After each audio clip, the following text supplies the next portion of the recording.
Hi, I'm Stacy DeCoster, and I'm honored to be here today to interview Karen Heimer as part of the American Society of Criminology's Oral History Project. We're in San Francisco for the 2014 annual meetings of the ASC. Professor Heimer is the outgoing vice president of the ASC. She previously has served as chair of the section on crime law and deviance for the ASA. She served as executive counselor of the ASC and has served on National Academy of Science panels on understanding crime trends and on measuring rape and sexual assault in BJS household surveys. Professor Heimer received the Distinguished Scholar Award from the ASC's Division on Women in Crime in 2012, recognizing her myriad theoretical and methodological contributions toward understanding gendered patterns of offending, victimization, and imprisonment. Professor Heimer is well known for her development of differential social control theory, as well as for development of social psychological theories of the gender gap in offending and of gendered race patterns of offending. She is also distinguished as a macro-level scholar, having conducted extensive research on trends across gender, race, and ethnicity in criminal offending, violent victimization, arrests, and imprisonment. It's notable that Professor Heimer also has been recognized by the University of Iowa, where she's chair of the sociology department, for her excellence in teaching and mentoring undergraduate and graduate students, having been awarded the President and Provost Teaching Award, which is the highest level of achievement in teaching given at the university. So, turning to Karen, we wanted to ask you if you could discuss for us how you came to criminology. It's interesting. There must have been something in the water where I grew up. I'm not quite sure. I grew up in New Jersey, in North Jersey. I went to public school, but my brother is a detective in Atlanta. He's a robbery detective, and he's been in policing for quite a while. So there must have been something that made us both interested in crime. I'm not sure. But I think a lot of it sort of came through educational and work experiences. And so in college, actually, I started as a chemistry and biology major, which you know. And then I took some psychology classes really late, sort of like just before my last year. I went to school at Florida State. Never took any criminology at Florida State. But I took a couple psychology classes, and then I transferred to a different school to finish for various personal reasons, Florida Atlantic. And I ended up finishing my degree in psychology because I just sort of fell in love with this idea that there are humans and not just molecules and so on. And so I finished there, and I really wasn't sure what I was going to do. After I graduated, I worked in the juvenile justice system for a little while with kids in the detention center. It was a non-secure detention program. And then I moved back up to North Florida and to Tallahassee, and I worked in a psychiatric institution back before they closed them. And something about those work experiences were really kind of transformative because I just became kind of fascinated with this idea about institutionalization and why people sort of behave in the ways that they behave, how we come to see some of them as, wrong or right, and then what we as a society do to those people when we decide that it's on the wrong side. And I also really wasn't thinking about going to graduate school. I just thought I would sort of have these work experiences. But I had this professor, I think this is true for a lot of people, I had this professor after I changed to psychology at Florida Atlantic, and it was a smaller place and there wasn't a very big graduate program. So the faculty would work with undergraduates, and I had this professor who reached out to me. His name was David Perry. This was in psychology. And he studied aggression and altruism, and I always kind of had this fascination with like aggression and then sort of the flip side, the altruism. And so I did a senior research project with him, and I really wasn't thinking about going to graduate school. I was just going to work, and he kept in touch with me while I was working, and then I thought, well, maybe I would get a master's in social work or a master's in counseling or something. And he really pretty much forced me to apply to one PhD program, which was psychology at the University of Wisconsin. And but I just didn't really think anything of it. I applied, and he had been a graduate of that program, so he knew some folks there. And so he suggested that I apply. And the way that psychology there worked at the time is that it was this apprenticeship program. So faculty would look through the applicants, and then they would decide who they would, who they wanted to work with. And so one day I got this call from this guy named Len Berkowitz, who I'd read about in my textbooks. He was this really famous old aggression researcher. He's retired now. And and I was pretty much speechless. But he invited me to come and be his research assistant for, a master's and PhD. And so I pretty much packed up and sold everything and loaded up my little car and drove up to Wisconsin and started the PhD program in psychology, the master's to PhD. And so there, Berkowitz was an aggression researcher. He was probably best known for something called the weapons effect back in the 60s and 70s. But when I was working with him, he was studying the relationship between pain and aggression. And psychology was very much an apprenticeship kind of program. People chose you, and then you did, that style of research. And so I worked with Len for a couple of years, and then, I'd never taken a criminology course. And then when I was finishing my master's thesis, just for fun, I took a criminology course and a corrections course in sociology, and I just decided wow, this is pretty interesting stuff. This was sort of like aggression in the real world, and and I think the laboratory is great, and there's a lot of stuff we can find out from the laboratory, but I don't know, I just I just wanted to sort of be in the studying people sort of in the real world situation. And so I changed to sociology, and there I really sort of, just at the University of Wisconsin in sociology, got a lot of methods training, and really just started working on crime problems. And it was really during that part of my career that I came to be interested in sort of the social inequality. I had some words to talk about it. I'd interacted with kids in the institution, and in the psychiatric institution with older people who I worked with, and what really always hit me was kind of the inequality and sort of some of the injustice of it and so on. But I didn't have I didn't have those concepts to sort of think about it. And so it was really during that stage, I think, in graduate school in psychology, when I just sort of became interested in sort of the central, sort of the central role that inequality, race, gender, class inequality play in crime and the criminal justice system. Okay, so I think you've probably touched on some of the broad theme, but you've been really prolific in the field. So do you want to discuss what you see to be the unifying theme of your research? Yeah, I guess it's that I'm just really interested in gender and race, class, sort of how those come together, and structure, both at a structural level and in interactions, and how those shape people's lives, and how it's related to crime and victimization and imprisonment in terms of the criminal justice system. Those are the kinds of things I think that's sort of the central core, and I've tried to sort of examine those in sort of different ways, so I've done research on delinquency, I've done a little bit of research on women's crime, arrest anyway, at the macro level. I've done some stuff on imprisonment trends. I've done some stuff on victimization with Janet Lauritsen,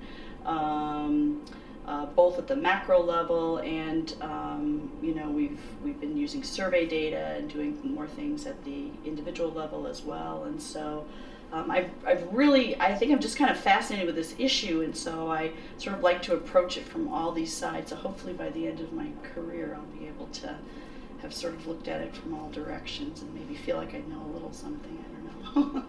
Well, you're not very close to the end of your career. You're still No, I really hope not. active. You're doing so much. I'm amazed. I've still got a kid in school, so yes, so in high school too. So rather than I just hope I have reflecting time. back, tell us about what you're excited about most that you're working on currently. Okay. So, I think that I've sort of got a few lines of research that that I'm sort of continuing. The victimization, projects are ongoing with Janet, and I think that's going to produce some pretty exciting stuff. We're doing some fun stuff with really big data, and trying to push forward kind of some theoretical ideas about that as well. There's a lot of empirical work in that kind of project, and here we're kind of really interested. We're really trying to tackle sort of relationships between macro level crime trends and then what's happening at the individual level, particularly with regard to the vulnerabilities of race and ethnic minorities and women, using the National Crime Victimization Survey data.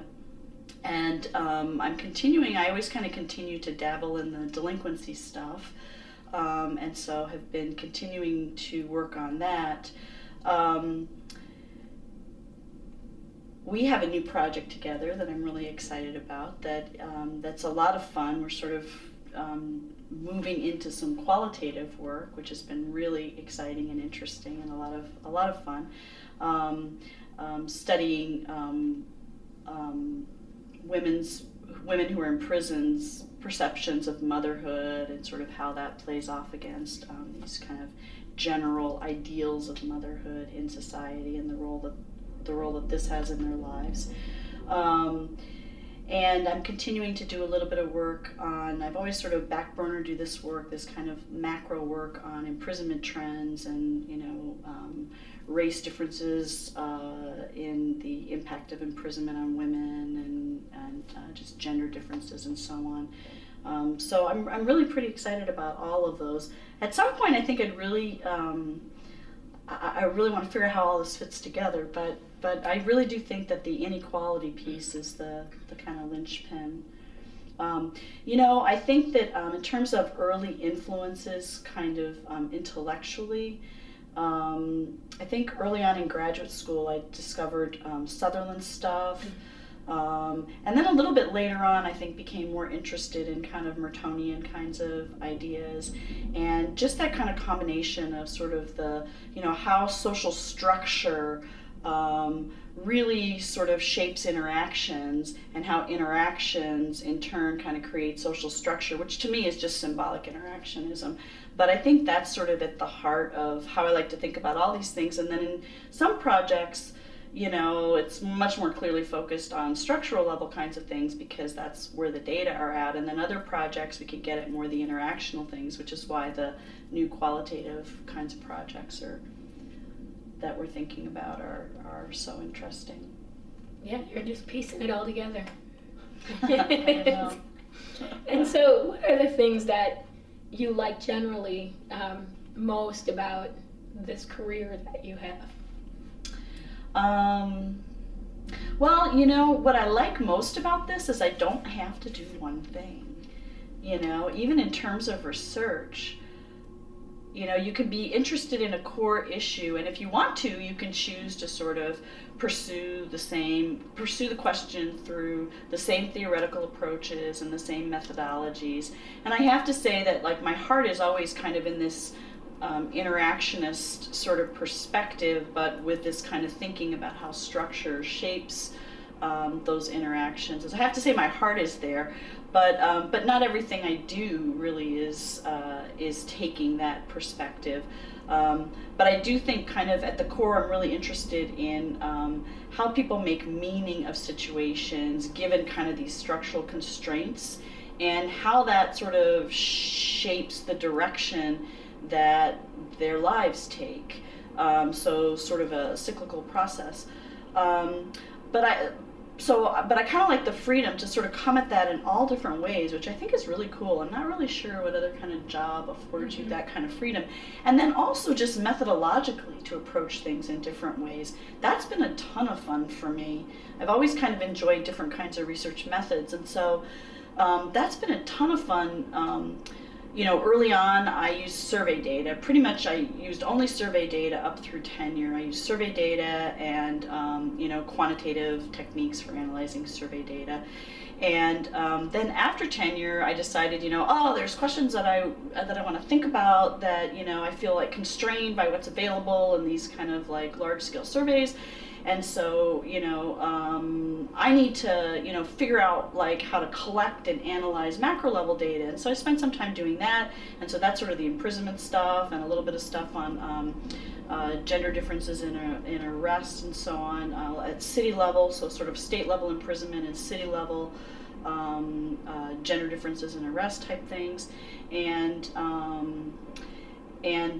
then I got to know Janet Lauritsen and got interested. We were talking about both macro and micro stuff with the victimization data, and so that sort of pools kind of macro and micro techniques. But every time I do this, I have to learn some new methodological techniques, and that's been really fun. And I've learned those largely through working with other people and interacting with other people, and actually across a variety of fields. And so so that's just been that's really exciting. And now we're moving into this qualitative research, which is learning something completely different, and but that can get at questions that we can't get at with the quantitative techniques. And so I really enjoy being able to sort of approach questions that I'm interested in, which really just is fundamentally stuff about gender and race, and class and equality and crime and justice experiences, but to be able to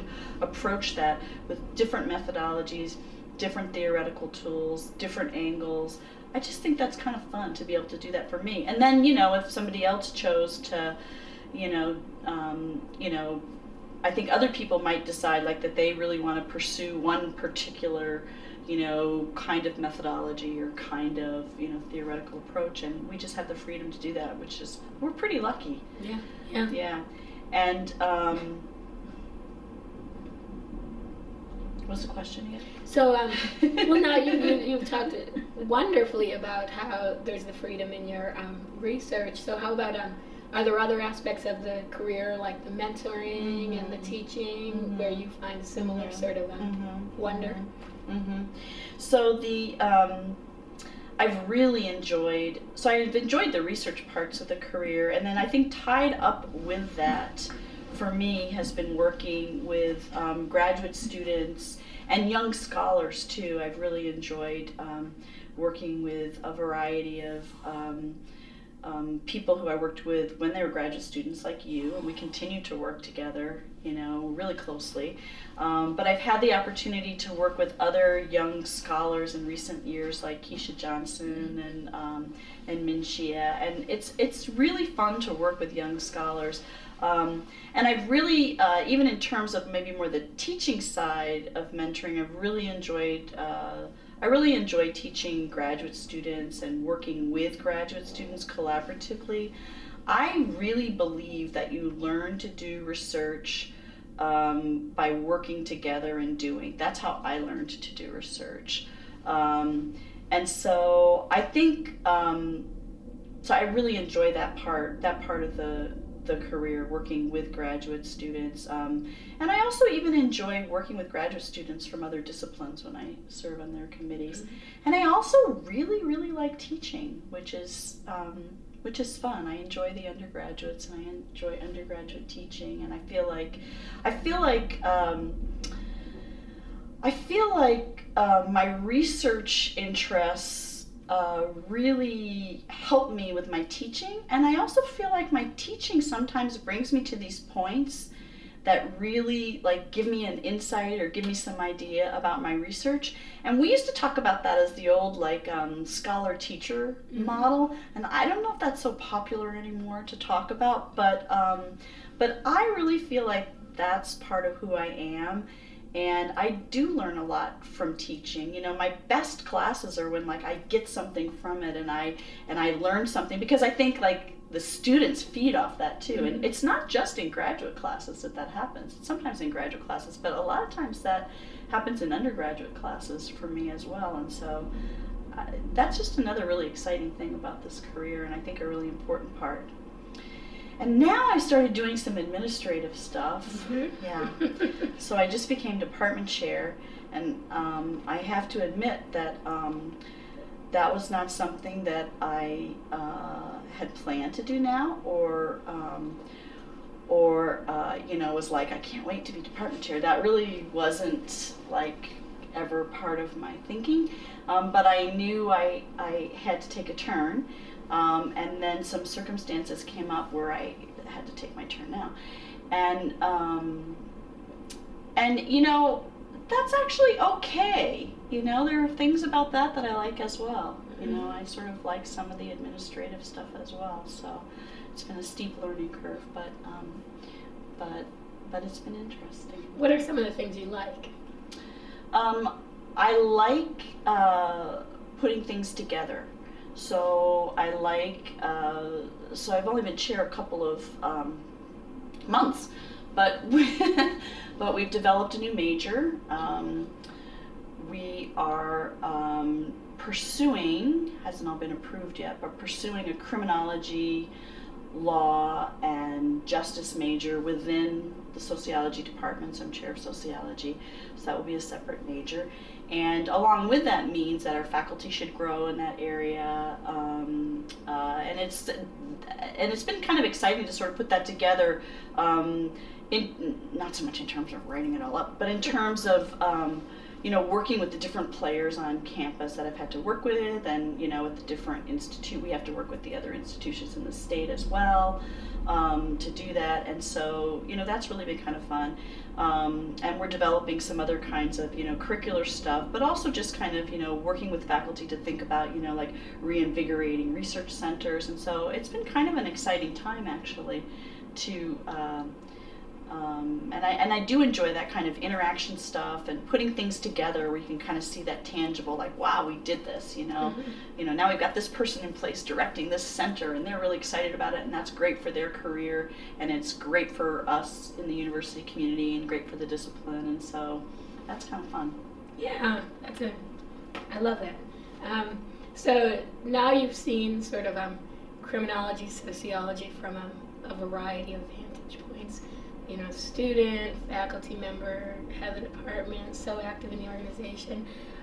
Where do you see the field is at, or where it's going, or where you think are some important directions that the field needs to go, or just sort of some reflections on the big picture?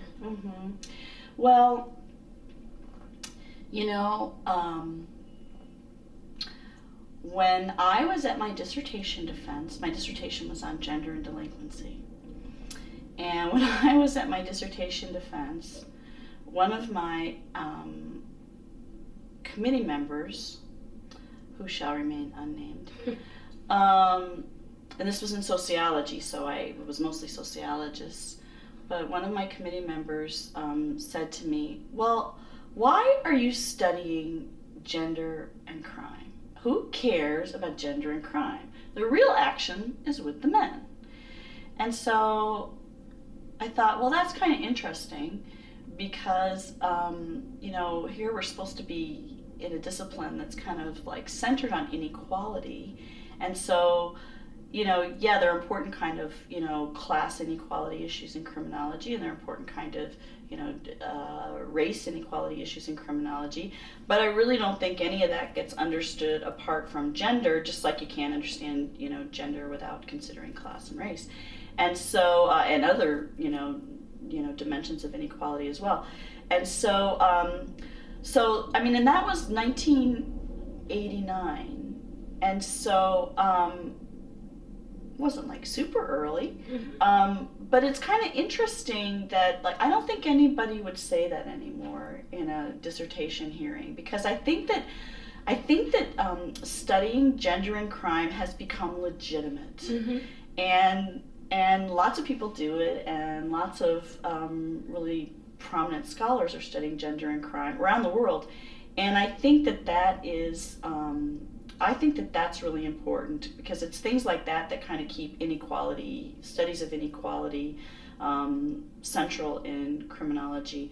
And I think that the moving from just studying, gender, like in and of itself, and moving away from kind of that, like, well, like, add gender, add sex variable, and stir kind of approach, and thinking about like the meaning of gender in interaction, meaning of how gender means something different, given your race or ethnicity, given your social class, how it has different implications for things like imprisonment, which is something that we've worked on in the pretty recent past, and are continuing to kind of work on.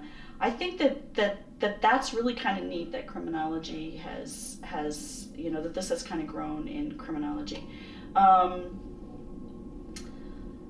I also think that there are some things happening in criminology. I really like the fact that, for example, at these meetings, we're seeing more and more international scholars. I think that's really, really fun.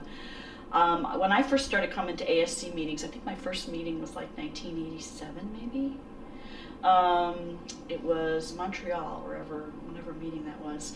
But I think that certainly there were international scholars when we were in Montreal, but at many of those early meetings, didn't see that many international scholars. And now we've really kind of seen more and more international scholars at these meetings, and it's really fun. In fact, in our session the other day, someone who I'd gone to graduate school with, who was from Japan and had gone back to Japan, was here at the meetings. I hadn't seen him in 10 years or something.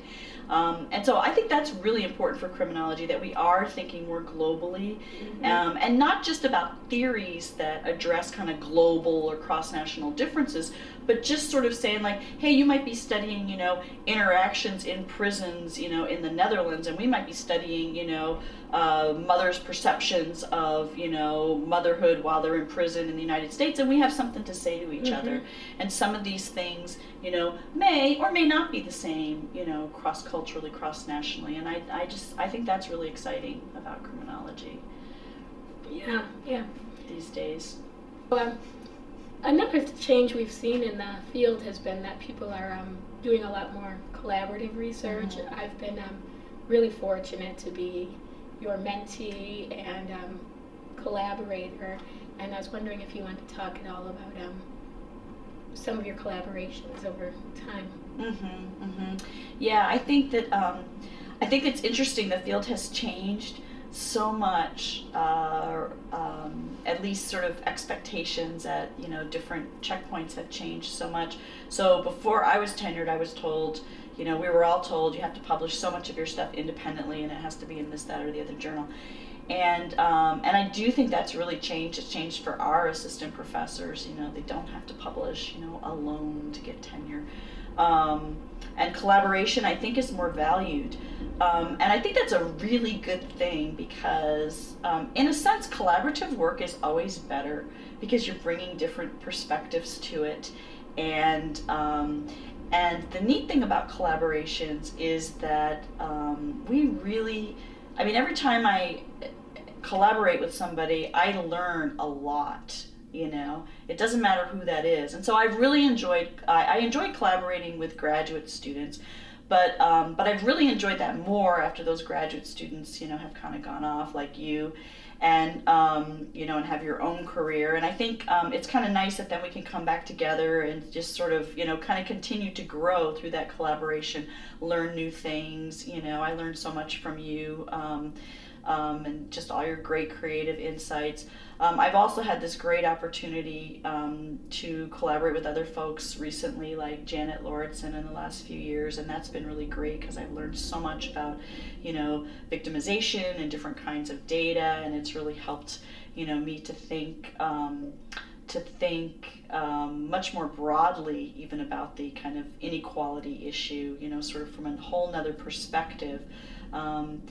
I really feel like those kind of collaborative relationships where we work closely together, not just so much where people are kind of tacked onto papers, which happens sometimes, but where we're really working and thinking and puzzling out things together is really wonderful. And I think that's been a great move in the field. And I also think it's almost kind of necessary because things have gotten so complicated.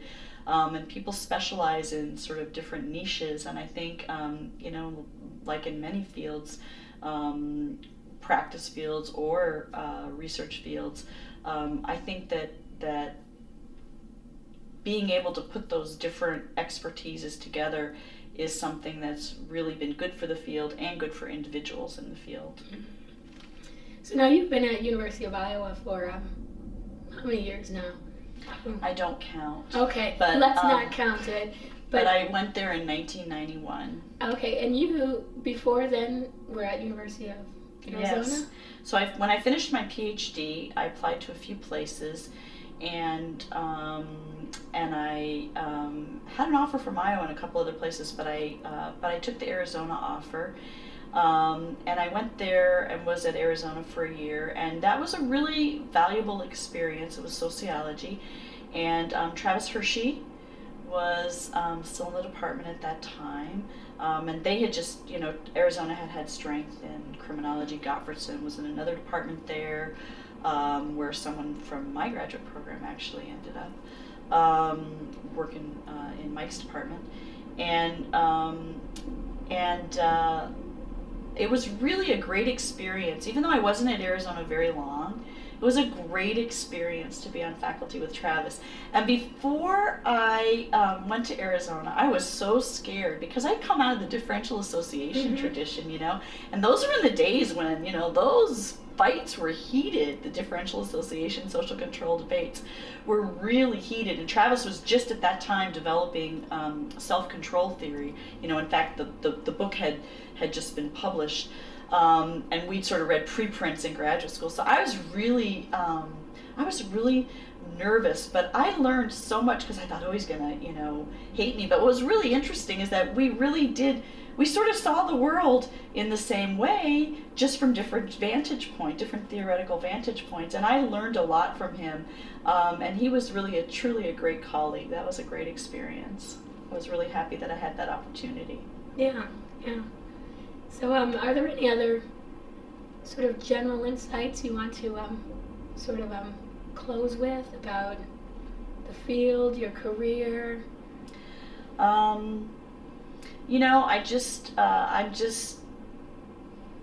hoping there's lots more to come. Yes. And I'm really excited about the new projects, and just kind of continuing to grow and expand research in different directions, which expands the teaching in different directions,